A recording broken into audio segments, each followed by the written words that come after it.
ಸ್ನೇಹಿತರೆ, ಚರಿತ್ರೆ ಮತ್ತೊಂದು ವಿಡಿಯೋಗೆ ನಿಮಗೆಲ್ಲ ಪ್ರೀತಿಯ ಸ್ವಾಗತ.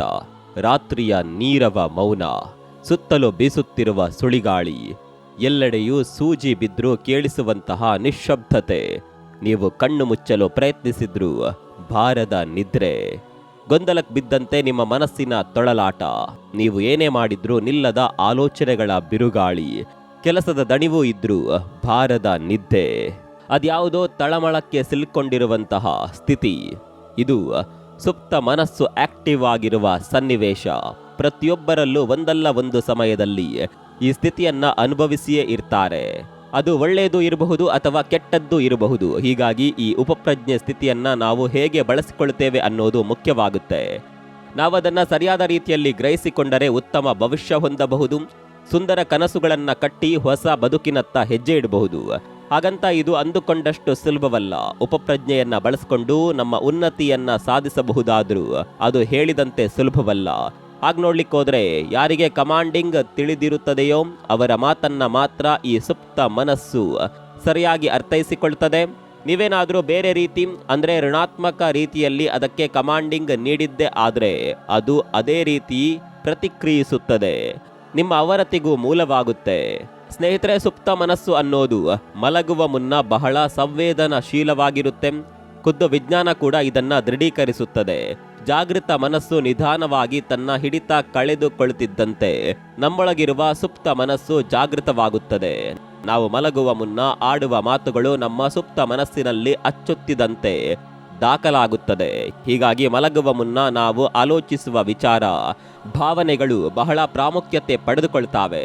ಇಂದಿನ ಈ ವಿಡಿಯೋದಲ್ಲಿ ಸುಪ್ತ ಮನಸ್ಸನ್ನ ಸರಿಯಾದ ದಿಕ್ಕಿನಲ್ಲಿ ತೆಗೆದುಕೊಂಡು ಹೋಗೋದು ಹೇಗೆ, ಯಾವ ಮಾತು ಆಲೋಚನೆಗಳು ಸುಪ್ತ ಮನಸ್ಸನ್ನ ಧನಾತ್ಮಕ ಮಾರ್ಗದಲ್ಲಿ ನಡೆಸ್ತಾವೆ ಅನ್ನೋದನ್ನ ವಿವರವಾಗಿ ನೋಡೋಣ.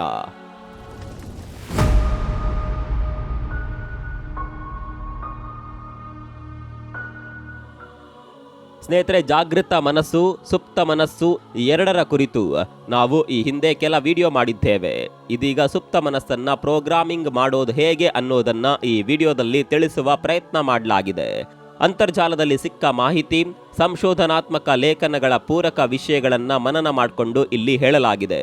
ತಮಗೆ ತಿಳಿದಿರುವಂತೆ ಸಬ್ ಕಾನ್ಶಿಯಸ್ ಮೈಂಡ್ ಅಂದ್ರೆ ಅದೊಂದು ರೀತಿ ಪ್ರಜ್ಞೆಯ ಹೊರಗೆ, ಅಂದ್ರೆ ನೇರ ಅರಿವಿಲ್ಲದೆ ಕಾರ್ಯನಿರ್ವಹಿಸುವ, ಮರೆತು ಹೋದ ಅನುಭವಗಳು, ನೆನಪುಗಳು ಮತ್ತು ಭಾವನೆಗಳನ್ನ ಸಂಗ್ರಹಿಸಿಟ್ಟುಕೊಳ್ಳುವ ಮನಸ್ಸಿನ ಆಳವಾದ ಭಾಗವಾಗಿದೆ.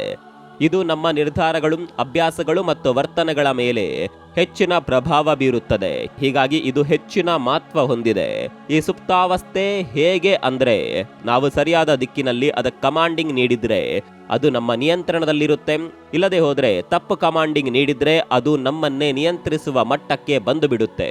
ಇದೊಂದು ರೀತಿ ಶಸ್ತ್ರ, ಅಸ್ತ್ರ ಇದ್ದಂತೆ. ಯಾವ ರೀತಿ ಬಳಸ್ಕೊಳ್ತೀವಿ ಅನ್ನೋದರ ಮೇಲೆ ಅದರ ಪರಿಣಾಮ ನಿಂತಿರುತ್ತೆ. ಹೀಗಾಗಿ ಸುಪ್ತಾವಸ್ಥೆಯನ್ನ ಬಹಳ ಕುಶಗ್ರಮತಿಯಾಗಿ ಬಳಸಿಕೊಳ್ಳಬೇಕು. ಇದು ನಿಮ್ಮ ಬದುಕಿನ ಭಾಗ್ಯವನ್ನೇ ಬದಲಿಸಬಹುದು.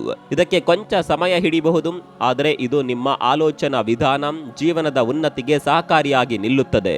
ಪಾಸಿಟಿವಿಟಿಯನ್ನ ತುಂಬುವ ಈ ಸುಪ್ತ ಪ್ರಜ್ಞೆಯನ್ನ ಜಾಗೃತಗೊಳಿಸೋದು ಬದುಕಿಗೆ ಹೊಸ ಚೈತನ್ಯವನ್ನೇನೋ ನೀಡುತ್ತೆ. ಆದರೆ ಇದು ಒಂದೆರಡು ದಿನದಲ್ಲಿ ಆಗುವ ಕೆಲಸವಲ್ಲ. ಸಂಪೂರ್ಣ ವಿಶ್ವಾಸದೊಂದಿಗೆ ನೀವು ಈ ಅಖಾಡಕ್ಕೆ ಇಳಿಯಲೇಬೇಕು. ಅಂದಾಗ ಮಾತ್ರ ಇದರ ರಿಸಲ್ಟ್ ಸಿಗುತ್ತೆ. ಯಾವಾಗ ನಾವು ಈ ಉಪಪ್ರಜ್ಞೆಯನ್ನ ಜಾಗೃತಗೊಳಿಸಿ ಅದಕ್ಕೆ ಸೂಕ್ತ ವಿಷಯಗಳನ್ನ ನೀಡಿ ಸರಿಯಾದ ದಿಕ್ಕಿನಲ್ಲಿ ತೆಗೆದುಕೊಂಡು ಹೋದರೆ ನಮಗೆ ಅರಿವಿಲ್ಲದಂತೆ ನಮ್ಮಲ್ಲಿರುವ ಸಾಮರ್ಥ್ಯ, ಶಕ್ತಿ ಎಲ್ಲವೂ ಹೊರಬರುತ್ತೆ. ಯಾವುದು ನಮ್ಮಿಂದ ಅಸಾಧ್ಯ ಅಂದುಕೊಂಡಿದ್ದೇವೋ ಅದು ನಮ್ಮಿಂದಲೇ ಸಾಧ್ಯವಾಗುತ್ತೆ.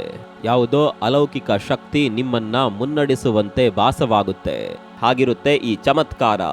ಹಾಗಾದ್ರೆ ಮಲಗುವ ಮುನ್ನ ನಾವು ತಪ್ಪದೆ ಅನುಸರಿಸಬೇಕಾದ ಅಥವಾ ಹೇಳಿಕೊಳ್ಳಬೇಕಾದ ಆ 5 ಅಂಶಗಳು ಯಾವುವು ಅನ್ನೋದನ್ನ ನೋಡೋಣ. ಅಂದಹಾಗೆ ಇವು ಕೇವಲ ಪದಗಳಲ್ಲ, ಬದಲಾಗಿ ನಮ್ಮ ಸುಪ್ತ ಪ್ರಜ್ಞೆಯನ್ನ ಮುನ್ನಡೆಸುವ ಪವರ್ಫುಲ್ ಕಮಾಂಡಿಂಗ್ ಕೋಡ್ಗಳು ಅಂದ್ರೂ ತಪ್ಪಲ್ಲ. ಈ 5 ಅಂಶಗಳಲ್ಲಿ ಮೊದಲನೆಯದ್ದು ಅಂದ್ರೆ ಅದು ನಾನು ದಿನದಿಂದ ದಿನಕ್ಕೆ ಜೀವನದಲ್ಲಿ ಶಕ್ತಿಶಾಲಿ, ಕುಶಗ್ರಮತಿ ಹಾಗೂ ಸಫಲತೆ ವ್ಯಕ್ತಿಯಾಗಿ ಹೊರಹೊಮ್ಮುತ್ತಿದ್ದೇನೆ ಎನ್ನುವುದು. ಅಂದ್ರೆ ನಾವು ಈ ಮಾತನ್ನ ಮಲಗುವ ಮುನ್ನ ನಿತ್ಯ ಹೇಳಿಕೊಳ್ಳಬೇಕು. ಹೀಗೆ ಹೇಳೋದ್ರಿಂದ ನಮ್ಮ ಸುಪ್ತಾವಸ್ಥೆಯ ಮನಸ್ಸು ಇದನ್ನ ನಿಜವೆಂದು ನಂಬಲು ಪ್ರಾರಂಭಿಸುತ್ತದೆ. ಅದೇ ದಿಕ್ಕಿನಲ್ಲಿ ಕಾರ್ಯನಿರ್ವಹಿಸಲು ಮುಂದಾಗುತ್ತದೆ. ನಿಮ್ಗೆ ಗೊತ್ತಿರಲಿ, ಉಪಪ್ರಜ್ಞೆ ಅನ್ನೋದು ತರ್ಕ ಮಾಡೋದಿಲ್ಲ, ಬದಲಾಗಿ ಕೇವಲ ನಮ್ಮ ಆಲೋಚನೆಗಳನ್ನು ಅನುಸರಿಸುತ್ತದೆ. ನಾವು ಹೇಳುವ ಸೂಚನೆಗಳನ್ನು ಪಾಲಿಸೋದಷ್ಟೇ ಅದರ ಕರ್ತವ್ಯ. ನಾವು ಪದೇ ಪದೇ ಈ ಮೇಲಿನ ವಾಕ್ಯಗಳನ್ನು ಹೇಳೋದ್ರಿಂದ ಸಬ್ ಕಾನ್ಶಿಯಸ್ ಮೈಂಡ್ ಆ ದಿಕ್ಕಿನತ್ತ ಯೋಚಿಸಲು ಶುರು ಮಾಡುತ್ತೆ. ಅಂಥದ್ದೇ ಸ್ಥಿತಿಯನ್ನ ನಮ್ಮ ಸುತ್ತ ನಿರ್ಮಿಸಲು ಮುಂದಾಗುತ್ತೆ. ಮೊದಲು ಸಿಗದೇ ಇದ್ದ ಅವಕಾಶಗಳು ಇದ್ದಕ್ಕಿದ್ದಂತೆ ನಿಮಗೆ ಸಿಗಲು ಶುರು ಮಾಡ್ತಾವೆ. ನಿಮ್ಮ ಅದೃಷ್ಟ ಬದಲಾಗಲು ಪ್ರಾರಂಭಿಸುತ್ತದೆ. ಆದರೆ ಒಂದು ಅಂಶವನ್ನ ಇಲ್ಲಿ ಗಮನದಲ್ಲಿರಿಸಿಕೊಳ್ಳಬೇಕು. ಅದೇನೆಂದ್ರೆ, ನಾವು ಹೇಳುವ ವಾಕ್ಯದ ಮೇಲೆ ನಮಗೆ ಅಪರಿಮಿತ ನಂಬಿಕೆ, ವಿಶ್ವಾಸ ಇರಬೇಕು. ಸಕಾರಾತ್ಮಕ ಭಾವದಿಂದ ಅದನ್ನ ಸಂಪೂರ್ಣವಾಗಿ ಮನಸ್ಸಿನಲ್ಲಿ ಅಚ್ಚೊತ್ತುವಂತೆ ಹೇಳಿಕೊಳ್ಳಬೇಕು. ಅಂದಾಗ ಮಾತ್ರ ಅದು ಪರಿಣಾಮ ಬೀರಲು ಪ್ರಾರಂಭಿಸುತ್ತೆ. ಇನ್ನು ಎರಡನೇ ಅಂಶ ಅಂದ್ರೆ, ನನ್ನಲ್ಲಿ ಅಪರಿಮಿತ ಶಕ್ತಿ ಇದೆ, ಪ್ರತಿಯೊಂದು ಸವಾಲನ್ನ ನಾನು ಮೆಟ್ಟಿ ನಿಲ್ಲಬಲ್ಲೆ ಎನ್ನುವುದನ್ನ ಪದೇ ಪದೇ ನಮ್ಮ ಮನಸ್ಸಿಗೆ ಮನಗಾಣಿಸಬೇಕು. ಇದರಿಂದ ಆತ್ಮವಿಶ್ವಾಸವು ದುಪ್ಪಟ್ಟಾಗುತ್ತೆ. ಸಾಮಾನ್ಯವಾಗಿ ನಾವೆಲ್ಲ ನನ್ನ ಬಳಿ ಏನಿಲ್ಲ, ಅಧಿಕಾರ, ಅಂತಸ್ತು, ಹಣ ಇಲ್ಲ ಅಂತ ಕೊರಗುತ್ತಾ ಕುಳಿತು ಬಿಡ್ತೇವೆ. ಆ ಮೂಲಕ ನಮ್ಮ ಬಳಿ ಇರುವ ಆತ್ಮವಿಶ್ವಾಸವನ್ನ ಮೂಲೆಗುಂಪು ಮಾಡಿ ಬಿಡ್ತೇವೆ. ಆದರೆ ನಮ್ಮಲ್ಲಿರುವ ಆತ್ಮವಿಶ್ವಾಸವನ್ನ ಗುರುತಿಸಿ ಮೇಲೆ ಉಲ್ಲೇಖಿಸಲಾದ ಈ ವಾಕ್ಯವನ್ನ ಪದೇ ಪದೇ ಪುನರಾವರ್ತಿಸುವುದರಿಂದ ನಮ್ಮ ಸುಪ್ತ ಪ್ರಜ್ಞೆ ಅದನ್ನ ಕೇಳಿಸಿಕೊಳ್ಳುತ್ತೆ. ಅದೇ ದಿಕ್ಕಿನಲ್ಲಿ ಅದೇ ವಿಶ್ವಾಸದೊಂದಿಗೆ ಅಖಾಡಕ್ಕಿಳಿಯುತ್ತದೆ. ಇದು ನಿಮ್ಮನ್ನ ನಿಮ್ಮ ಮೇಲೆ ಭರವಸೆ ಮೂಡುವಂತೆ ಮಾಡುತ್ತೆ. ಕ್ರಮೇಣ ಇದು ನಿಮ್ಮ ಅನುಭವಕ್ಕೆ ಬರಲು ಪ್ರಾರಂಭಿಸುತ್ತೆ. ನಿಮ್ಮ ಬಾಡಿ ಲ್ಯಾಂಗ್ವೇಜ್ ಸಹ ಬದಲಾಗಲು ಪ್ರಾರಂಭಿಸುತ್ತೆ. ಜನರು ನಿಮ್ಮಲ್ಲಿ ಆಗ್ತಿರುವ ಧನಾತ್ಮಕ ಬದಲಾವಣೆಯನ್ನ ಗುರುತಿಸಲು ಪ್ರಾರಂಭ ಮಾಡ್ತಾರೆ. ನಿಮ್ಮನ್ನ ಮೊದಲಿಗಿಂತ ಹೆಚ್ಚು ಆತ್ಮೀಯತೆಯಿಂದ, ಗೌರವದಿಂದ ಮಾತನಾಡಿಸಲು ಮುಂದಾಗ್ತಾರೆ. ಸ್ನೇಹಿತರೆ, ಇನ್ನು ಮೂರನೇ ಅಂಶ ಈ ಎರಡರ ಸಂಗತಿಗಳಿಗಿಂತಲೂ ಭಿನ್ನವಾಗಿದೆ. ಇದನ್ನು ನೀವು ಅಳವಡಿಸಿಕೊಂಡ್ರೆ ನಿಮ್ಮ ಬದುಕಿನ ಲಕ್ಕೆ ಬದಲಾಗ್ಬಿಡುತ್ತೆ. ಹಣ, ಯಶಸ್ಸು, ಸಂತೋಷ ಇದೇ ಬದುಕು ಬದಲಾಯಿಸುವ, ಸುಪ್ತಾವಸ್ಥೆಯನ್ನ ಜಾಗೃತಗೊಳಿಸುವ ಮೂರನೇ ಅಂಶವಾಗಿದೆ. ಈ ಮೂರು ವಿಷಯಗಳು ನನ್ನತ್ತ ಅರಸಿ ಬರ್ತಿವೆ. ನಾನು ಇವುಗಳನ್ನ ಪಡೆಯುತ್ತೇನೆ ಎನ್ನುವ ಮಾತುಗಳು ನಮ್ಮನ್ನ ಉನ್ನತಿಯತ್ತ ಸೆಳೆಯುತ್ತವೆ. ಈ ಮಾತುಗಳ ಪರಿಣಾಮ ಮಾತ್ರ ಅದ್ಭುತವಾಗಿರುತ್ತೆ. ಮಲಗುವ ಮೊದಲು ಈ ಮಾತುಗಳನ್ನ ಪುನರಾವರ್ತಿಸೋದ್ರಿಂದ ಇದು ನಿಮ್ಮ ಮೇಲೆ ಮ್ಯಾಗ್ನೆಟಿಕ್ ಪವರ್ನಂತೆ ಕೆಲಸ ಮಾಡುತ್ತೆ. ನಿಮ್ಮ ಸುಪ್ತ ಮನಸ್ಸು ಇದನ್ನ ಮನನ ಮಾಡಿಕೊಂಡು ನಿಮ್ಮನ್ನ ಹಣ, ಯಶಸ್ಸು, ಸಂತೋಷ ತರುವ ಕೆಲಸಗಳತ್ತ ಪ್ರೇರೇಪಿಸುತ್ತೆ. ನೀವು ಊಹಿಸದ ರೀತಿಯಲ್ಲಿ ನಮಗೆ ಅವಕಾಶಗಳು ಒದಗಿ ಬರಲು ಪ್ರಾರಂಭಿಸುತ್ತವೆ. ಹೊಸ ಸಂಪರ್ಕಗಳು ಸಾಧ್ಯವಾಗುತ್ತದೆ. ಎಲ್ಲದಕ್ಕಿಂತ ಮುಖ್ಯವಾಗಿ ನಿಮ್ಮೊಳಗಿದ್ದ ಕೆಲಸದ ಅಭದ್ರತೆ ಮಾಯವಾಗಿ ಯಶಸ್ಸಿನತ್ತ ನಿಮ್ಮ ಪ್ರಯಾಣ ಶುರುವಾಗುತ್ತೆ. ಸಾಮಾನ್ಯವಾಗಿ ಪ್ರಪಂಚದಲ್ಲಿ ಎರಡು ರೀತಿಯ ಮನಸ್ಥಿತಿಯ ವ್ಯಕ್ತಿಗಳಿದ್ದಾರೆ. ಸದಾ ಧನಾತ್ಮಕವಾಗಿ ಯೋಚಿಸುತ್ತಾ ತನಗೆ ಅಪಾರ ಹಣ, ಸಂತೋಷ ಸಿಗಲಿದೆ ಅನ್ನುವ ಆಶಾವಾದಿಗಳಾಗಿ ಆ ಪ್ರಯತ್ನಗಳತ್ತ ಕೆಲಸ ಮಾಡುವವರು ಒಂದೆಡೆಯಾದರೆ, ಸದಾ ನಿರಾಶಾವಾದಿಯಾಗಿ ತನ್ನ ಕಷ್ಟಗಳು ತಪ್ಪಿದ್ದಲ್ಲ ಅಂತ ಯೋಚಿಸುವವರು ಒಂದೆಡೆ. ಇದರಲ್ಲಿ ನೀವು ಯಾವ ರೀತಿ ವ್ಯಕ್ತಿಯಾಗ ಬಯಸುತ್ತೀರಿ ಅನ್ನೋದರ ಮೇಲೆ ನಿಮ್ಮ ಅಭ್ಯುದಯ ನಿಂತಿದೆ. ಈ ಮೈಂಡ್ ಸೆಟ್ ನಮ್ಮನ್ನ ಬದಲಿಸಿ ಬಿಡುತ್ತದೆ. ಹೀಗಾಗಿ ಧನಾತ್ಮಕತೆಯತ್ತ ಒಂದು ಹೆಜ್ಜೆ ಅನ್ನುವ ಹಾಗೆ ಈ ಅಂಶವನ್ನ ಪರಿಗಣಿಸಬೇಕು. ನಿಮ್ಗೊತ್ತಿರಲಿ, ನಾವು ಯಾವುದನ್ನ ಪದೇ ಪದೇ ಅಂದುಕೊಳ್ಳುತ್ತೇವೆಯೋ ಅದೇ ಆಗುತ್ತೆ. ಹೀಗಾಗಿ ಸುಪ್ತ ಮನಸ್ಸಿಗೆ ನಾಟುವಂತೆ ಈ ವಾಕ್ಯವನ್ನ ಪದೇ ಪದೇ ಪುನರಾವರ್ತಿಸಬೇಕು. ಇನ್ನು ನಾಲ್ಕನೇ ಅಂಶಕ್ಕೆ ಬರೋಣ. ಈ ಅಂಶ ನಿಮ್ಮ ಇಡೀ ಪರ್ಸನಾಲಿಟಿಯನ್ನೇ ಬದಲಾಯಿಸಿಬಿಡ್ತದೆ. ನಾನು ಮೊದಲಿಗಿಂತ ಹೆಚ್ಚು ಆತ್ಮವಿಶ್ವಾಸದಿಂದ ಇದ್ದೇನೆ, ಜನರು ನನ್ನನ್ನು ಗೌರವಿಸುತ್ತಾರೆ. ಈ ಮಾತು ನಿಮ್ಮನ್ನ ಭರವಸೆಯ ನಾಯಕನನ್ನಾಗಿ ರೂಪಿಸುತ್ತದಲ್ಲದೆ ಈ ನಿಟ್ಟಿನಲ್ಲಿ ಕಾರ್ಯತತ್ಪರವಾಗುವಂತೆ ಮಾಡುತ್ತೆ. ಜನರು ನಿಮ್ಮನ್ನ ಗುರುತಿಸಲು ಆರಂಭಿಸುತ್ತಾರೆ. ಅದಕ್ಕೆ ಕಾರಣ ನಿಮ್ಮ ಸುಪ್ತ ಮನಸ್ಸು ಇದನ್ನ ಚೆನ್ನಾಗಿ ಅರ್ಥಕೊಂಡಿರುತ್ತೆ. ಅದೇ ರೀತಿ ನಿಮ್ಮಲ್ಲಿ ಚಾರ್ಮಿಂಗ್ ಇರುತ್ತೆ. ಹೀಗಾಗಿಯೇ ನೀವು ಇತರರ ಎದುರು ಆಕರ್ಷಿತವಾಗಿ ಕಾಣತೊಡಗುತ್ತೀರಿ.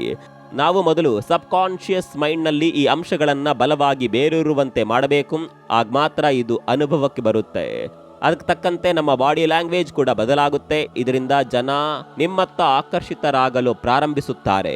ನಿಮ್ಮ ಪ್ರತಿ ಹೆಜ್ಜೆಯನ್ನ ಸಹ ಗಮನವಿಟ್ಟು ನೋಡಲು ಪ್ರಾರಂಭಿಸ್ತಾರೆ.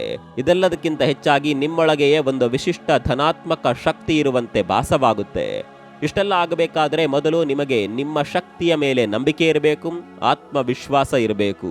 ನಾನು ಮಾಡಬಲ್ಲೆ, ಗೆಲ್ಲಬಲ್ಲೆ ಎನ್ನುವ ಭರವಸೆಯ ಗಟ್ಟಿ ಧ್ವನಿ ಎದ್ದು ನಿಲ್ಲಬೇಕು. ಅಂದಾಗ ಮಾತ್ರ ಇದು ಸಾಧ್ಯವಾಗುತ್ತದೆ.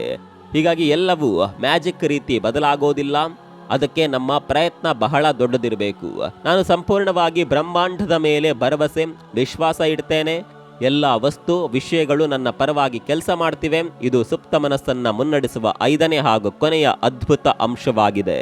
ಸ್ನೇಹಿತರೆ, ಭೂಮಿಯ ಮೇಲೆ ಜೀವಿಸ್ತಾ ಇದೆ ಅಂದ್ರೆ ಅದಕ್ಕೆ ಕಾರಣ ನಂಬಿಕೆ. ಅದಿಲ್ಲದಿದ್ದರೆ ಬದುಕು ಅಸಾಧ್ಯ ಅಂತಾಲೆ ಅರ್ಥ. ಹೀಗಾಗಿಯೇ ನಮ್ಮ ಹಿರಿಯರು ನಂಬಿಕೆಯೇ ಜೀವನ ಅಂತ ಹೇಳಿದ್ದಾರೆ. ಈ ಉಪಪ್ರಜ್ಞೆಯನ್ನ ಮುನ್ನಡೆಸಲು ಹಾಗೂ ಅದನ್ನ ಶಕ್ತಿಶಾಲಿಯಾಗಿ ಮಾಡಲು ನಂಬಿಕೆ ಬೇಕೇ ಬೇಕು. ಹೀಗಾಗಿ ಈ ವಿಷಯಗಳು ಅಂದ್ರೆ ಸ್ಥಿತಿ ಪರಿಸ್ಥಿತಿಗಳು ನನ್ನ ಪರವಾಗಿಯೇ ಇವೆ ಅಂತ ನಾವು ಅಂದುಕೊಳ್ಳಬೇಕು. ಮೇಲ್ನೋಟಕ್ಕೆ ಈ ವಾಕ್ಯ ತೀರಾ ಸಿಂಪಲ್ ಅಂತ ಅನಿಸಬಹುದು, ಆದರೆ ಇದರ ಪ್ರಭಾವ ಮಾತ್ರ ದೊಡ್ಡದಿದೆ. ಕೆಲವರು ಬದುಕಿನಲ್ಲಿ ತೀರಾ ಕಷ್ಟಪಡ್ತಾರೆ, ಕಾರಣ ಅವರೆಲ್ಲ ಪರಿಸ್ಥಿತಿಯನ್ನ ನಿಯಂತ್ರಿಸುತ್ತಿರುತ್ತಾರೆ. ಆದರೆ ಒಮ್ಮೆ ನಮ್ಮ ಬದುಕನ್ನ ಬ್ರಹ್ಮಾಂಡದ ನಂಬಿಕೆಯಲ್ಲಿ ಇರಿಸಿ ಅದರ ಜೋಳಿಗೆಗೆ ಹಾಕಬೇಕು. ಬಂದಿದ್ದು ಬರ್ಲಿ, ನಾನು ಎದುರಿಸ್ತೇನೆ ಎನ್ನುವ ಮನಸ್ಥಿತಿ ಬಂದ್ರೆ ನಾವು ಪರಿಸ್ಥಿತಿಯನ್ನ ನಿಯಂತ್ರಿಸುವ ಸಮಸ್ಯೆಯೇ ಬರೋದಿಲ್ಲ. ಎಲ್ಲವೂ ಅದರ ಪಾಡಿಗೆ ಅದು ನಿವಾರಣೆಯಾಗುತ್ತದೆ. ತೊಂದರೆಗಳು ಗಾಳಿಗೆ ತೂರಿ ಹೋದ ಕಸದಂತೆ ಕ್ಷಣಾರ್ಧದಲ್ಲೇ ಮಾಯವಾಗುತ್ತದೆ. ಆದರೆ ನಾವು ಬ್ರಹ್ಮಾಂಡದಲ್ಲಿ ನಂಬಿಕೆ ಇರಿಸಿ ಮುನ್ನಡೆಯಬೇಕು. ಇದನ್ನ ನಮ್ಮೊಳಗಿನ ಸುಪ್ತಾವಸ್ಥೆಗೆ ಮನನ ಮಾಡಿಕೊಡಬೇಕು. ನಿತ್ಯವೂ ಈ ವಾಕ್ಯವನ್ನ ಪುನರಾವರ್ತಿಸಬೇಕು. ಇದರಿಂದ ಮನಸ್ಸಿನ ಒತ್ತಡ, ಚಿಂತೆ ನಿಧಾನವಾಗಿ ಕಡಿಮೆಯಾಗಲು ಪ್ರಾರಂಭಿಸುತ್ತವೆ. ನಿಮ್ಮಲ್ಲಿ ಇದ್ದಿರಬಹುದಾದ ಭಯ, ಆತಂಕ, ಖಿನ್ನತೆ ದೂರವಾಗಲು ಶುರುವಾಗುತ್ತೆ. ಅದೃಶ್ಯ ಶಕ್ತಿಯೊಂದು ನಿಮ್ಮ ಎಲ್ಲ ಕೆಲಸಗಳನ್ನ ಹಗುರಗೊಳಿಸುತ್ತಿದೆ ಎಂಬ ಭಾವನೆ ನಿಮಗೆ ಬರಲು ಪ್ರಾರಂಭಿಸುತ್ತೆ. ನಿಮ್ಮ ಎಲ್ಲ ಕೆಲಸಗಳು ನಿರಾತಂಕವಾಗಿ ಸಾಗಲು ಪ್ರಾರಂಭಿಸುತ್ತವೆ. ಒಂದು ರೀತಿ ಯಾವುದೇ ಅಡೆತಡೆಗಳು ನಿಮ್ಮನ್ನ ಬಾಧಿಸೋದಿಲ್ಲ. ಎಲ್ಲವೂ ಸುಸೂತ್ರವಾಗಿ ನೆರವೇರಲು ಪ್ರಾರಂಭವಾಗುತ್ತೆ. ಸ್ನೇಹಿತರೆ, ಬದುಕಿನಲ್ಲಿ ಈ ಪಾಸಿಟಿವ್ ವೈಬ್ ಬರಬೇಕು ಅಂದ್ರೆ ಈ 5 ಅಂಶಗಳನ್ನ ಗಮನದಲ್ಲಿಟ್ಕೊಳ್ಬೇಕು. ಹಾಗಂತ ಯಾವತ್ತೋ ಒಂದು ದಿನ ಅಂದುಕೊಂಡು ಮಲಗಿದ್ರೆ ಇವುಗಳ ಪರಿಣಾಮ ಗೋಚಾರವಾಗೋದಿಲ್ಲ. ಕೇವಲ 2-3 ದಿನದಲ್ಲಿ ಇದರ ಫಲಿತಾಂಶ ಸಿಗೋದಿಲ್ಲ. ನಿಯಮಿತವಾಗಿ ಈ ಅಂಶಗಳನ್ನ ರಾತ್ರಿ ಮಲಗುವ ಮುನ್ನ ಸ್ಮರಣೆ ಮಾಡಿಕೊಳ್ಳಲೇಬೇಕು. ಕನಿಷ್ಠ ಎಂದರು 21 ದಿನಗಳ ಕಾಲ ಯಾವುದೇ ಮಧ್ಯೆ ಅಡೆತಡೆ ಇಲ್ಲದೆ ಈ ವಾಕ್ಯವನ್ನ ಹೇಳ್ಕೊಳ್ಬೇಕು. ಅಷ್ಟಕ್ಕೂ 21 ದಿನಗಳೇ ಯಾಕೆ ಅಂತ ನೀವು ಕೇಳಬಹುದು. ಅದರಲ್ಲೂ ವಿಷಯ ಇದೆ. ಸಾಮಾನ್ಯವಾಗಿ ಮನೋವಿಜ್ಞಾನದ ಪ್ರಕಾರ ಮನಸ್ಸು ಯಾವುದೇ ಪಾರ್ಟ್ನರ್ಗೆ ಹೊಂದಿಕೊಳ್ಳಬೇಕು ಅಂದ್ರೆ ಕನಿಷ್ಠ ಎಂದರು 21 ದಿನಗಳ ಕಾಲ ಸತತ ಅಭ್ಯಾಸದ ಸಮಯದಲ್ಲಿ ಸುಪ್ತ ಮನಸ್ಸು ಬಹಳ ಸಂವೇದನಾಶೀಲವಾಗಿರುತ್ತದೆ, ಅಂದರೆ ಆಕ್ಟಿವ್ ಆಗಿರುತ್ತೆ. ಈ ವೇಳೆ ಈ ಅಂಶಗಳನ್ನ ಮನನ ಮಾಡಿಕೊಳ್ಳೋದ್ರಿಂದ ನಮ್ಮ ಸಬ್ ಕಾನ್ಶಿಯಸ್ ಮೈಂಡ್ ಅವುಗಳನ್ನ ಬಲು ಬೇಗನೆ ಅರ್ಥಕೊಂಡು ಅದಕ್ಕೆ ತಕ್ಕಂತೆ ತನ್ನ ಕಾರ್ಯವನ್ನ ಮಾಡಲು ಪ್ರಾರಂಭಿಸುತ್ತದೆ. ಒಮ್ಮೆ ಈ ಪ್ಯಾಟರ್ನ್ಗೆ ನಮ್ಮ ಲೈಫ್ ಹೊಂದಿಕೆಯಾದರೆ ಸಾಕು, ಬದುಕು ಅದಕ್ಕೆ ಹೊಂದಿಕೊಂಡು ಬಿಡುತ್ತೆ. ಹೇಗೆ ಕಂಪ್ಯೂಟರ್ಸ್ಗೆ ಒಮ್ಮೆ ಸಾಫ್ಟ್ವೇರ್ ಇನ್ಸ್ಟಾಲ್ ಮಾಡಿದ ಮೇಲೆ ಅದು ತನ್ನ ವರ್ಕ್ ಮಾಡುತ್ತದೆಯೋ ಥೇಟ್ ಅದೇ ರೀತಿ ನಮ್ಮ ಸುಪ್ತ ಮನಸ್ಸು ಈ ವಿಷಯಗಳನ್ನ ತನ್ನಲ್ಲಿ ಸೆಟ್ ಮಾಡಿಕೊಂಡು ಅದರಂತೆ ಕಾರ್ಯನಿರ್ವಹಿಸಲು ಆರಂಭಿಸುತ್ತದೆ. ಸ್ನೇಹಿತರೆ, ಮೇಲೆ ಹೇಳಿದ ಅಂಶಗಳು ಮನೋವೈಜ್ಞಾನಿಕ ಅಂಶಗಳನ್ನ ಆಧರಿಸಿಯೇ ಇವೆ. ಹಾಗಂತ ಇದೇನು ಚಮತ್ಕಾರವಲ್ಲ. ಒಂದು ಔಷಧಿ ದೇಹದ ಮೇಲೆ ಪರಿಣಾಮ ಬೀರಲು ಸಹ ನಂಬಿಕೆ ಬಹಳ ಮುಖ್ಯ. ವೈದ್ಯರು ಸಹ ಅದನ್ನೇ ಹೇಳ್ತಾರೆ. ಚಿಕಿತ್ಸೆ ಜೊತೆಗೆ ನಂಬಿಕೆ ಕೂಡ ಮುಖ್ಯವಾಗುತ್ತದೆ. ಹಾಗಾದಾಗ ಮಾತ್ರ ರೋಗ ಗುಣಮುಖವಾಗುತ್ತೆ. ಇದು ಸಹ ಹಾಗೆಯೇ. ನಾವು ನಮ್ಮ ಸುಪ್ತ ಮನಸ್ಸನ್ನ ಧನಾತ್ಮಕತೆ ಕಡೆಗೆ ಹೊರಳಿಸಬೇಕು ಅಂದ್ರೆ ಅದನ್ನ ಸಂಪೂರ್ಣವಾಗಿ ನಂಬಿ ವಿಶ್ವಾಸವಿಡಬೇಕು. ತಪ್ಪದೆ ನಿತ್ಯ ಮಲಗುವ ಮುನ್ನ ಮೇಲಿನ ಅಂಶಗಳನ್ನ ಪುನರ್ಮನನ ಮಾಡಿಕೊಳ್ಳಬೇಕು. ಅಂದಾಗ ಮಾತ್ರ ಅದರ ಫಲಿತಾಂಶ ಗೋಚರವಾಗುತ್ತದೆ. ಸುಪ್ತ ಮನಸ್ಸು ಬಹಳ ಶಕ್ತಿಶಾಲಿಯಾಗಿರುತ್ತೆ, ಆದರೆ ಅದನ್ನ ಈ ಮೇಲೆ ಹೇಳಿದ ಅಂಶಗಳಿಂದ ಕಮಾಂಡಿಂಗ್ ಮಾಡಬೇಕು. ಈಗ ಅದು ನಮ್ಮ ಆಲೋಚನಾ ಲಹರಿಗೆ ತಕ್ಕಂತೆ ಕೆಲಸ ಮಾಡಲು ಪ್ರಾರಂಭಿಸುತ್ತದೆ. ಒಟ್ನಲ್ಲಿ ಸುಪ್ತ ಮನಸ್ಸು ಅನ್ನೋದು ಪ್ರಜ್ಞೆಯ ಅರಿವಿಗೆ ಬಾರದ ವಿಚಾರಗಳ ಉಗ್ರಾಣದಂತಿರುತ್ತೆ. ಅದನ್ನ ನಾವು ಓರಣವಾಗಿಸಿಕೊಳ್ಳಬೇಕು. ಮೊದಲೇ ಹೇಳಿದ ಹಾಗೆ ಸುಪ್ತಾವಸ್ಥೆ ಮೆದುಳಿನ ರಚನೆಯಲ್ಲಿ ಅಡಗಿರುವ ಜಾಗೃತವಲ್ಲದ ಮನಸ್ಸಿನ ಸ್ಥಿತಿಯಾಗಿದೆ. ಅದು ನಮ್ಮ ಆನುವಂಶಿಕ ಮಾಹಿತಿ, ಹಳೆಯ ನೆನಪುಗಳು ಮತ್ತು ಭಾವನೆಗಳನ್ನ ಹಿಡಿದಿಟ್ಟುಕೊಳ್ಳುತ್ತದೆ. ಹೀಗಾಗಿ ನಮ್ಮ ದೈನಂದಿನ ನಡವಳಿಕೆಗಳು, ಸ್ವಯಂ ಚಾಲಿತ ಕ್ರಿಯೆಗಳು ಮತ್ತು ನಿರ್ಧಾರಗಳ ಮೇಲೆ ಈ ಸಬ್ ಕಾನ್ಶಿಯಸ್ ಮೈಂಡ್ ಅಗಾಧ ಶಕ್ತಿ ಹೊಂದಿದೆ. ಅದನ್ನ ಪವರ್ಫುಲ್ ಮಾಡಿಕೊಂಡ್ರೆ ಬದುಕು ಧನಾತ್ಮಕತೆ ಕಡೆಗೆ ಸಾಗುತ್ತೆ. ಈ ವಿಚಾರದ ಬಗ್ಗೆ ನಿಮ್ಮ ಅಭಿಪ್ರಾಯವನ್ನು ಕಾಮೆಂಟ್ ಮಾಡಿ. ಮತ್ತೊಂದು ವಿಡಿಯೋದಲ್ಲಿ ಸಿಗೋಣ. ಅಲ್ಲಿವರೆಗೂ ನಮಸ್ಕಾರ.